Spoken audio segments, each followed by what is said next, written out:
हाय नमस्कार. एकताच किचनमध्ये खूप खूप स्वागत आहे. आज आपण बनवणार आहे होममेड पनीर.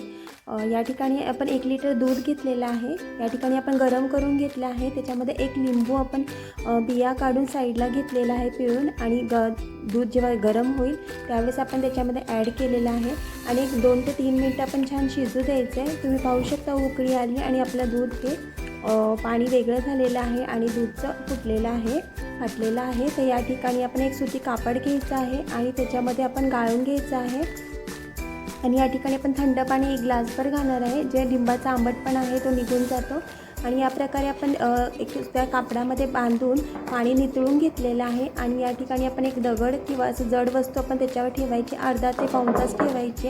आणि तुम्ही पाहू शकता या ठिकाणी पाणी पूर्ण निघालेलं आहे आणि आपलं पनीर तयार झालेलं आहे. तर या ठिकाणी मी कट करून चॉप करून घेतलेले आहेत, छोटे तुकडे करून घेतले पीसेस पनीरचे. आणि या ठिकाणी आपण आता पनीरची साधी सोपी अशी ग्रेव्ही करणार आहे. या ठिकाणी आपण तेल घेतलं आहे. पनीर प्रथम मीडियम टू फ्लेमवर परतून घेतलं आहे थोडंसं. आणि त्या ठिकाणी आपण पनीर बटर मसाला वापरला आहे. या ठिकाणी दुधामध्ये आपण तो मिक्स करून घेतलेला आहे. आणि टोमॅटो 2 घेतलेत, लसूण आलं घेतलेलं आहे मिक्सरला. या ठिकाणी आपण तेजपत्ता लवंग घातलेलं आणि त्याच्यामध्ये ती फोडणी टाकलेली आहे, वाटण जे केलेलं. या ठिकाणी शिमला मिरची आणि कांदा आपण चौकोनी तुकडे कापून घेतलेले आहेत आणि थोडं हाय फ्लेमवर आपण परतून घेतलेला आहे. आणि यामध्ये आपण दुधामध्ये जो मसाला मिक्स केला आहे तो ॲड करून घेतल्याने आणि ग्रेव्ही अशी थिक होते. या ठिकाणी आपण मीठ घातले चवीपुरतं आणि एक उकळी येऊ दिलेली आहे. आणि 3 ते 4 मिनटं आपण झाकून ठेवणार आहोत.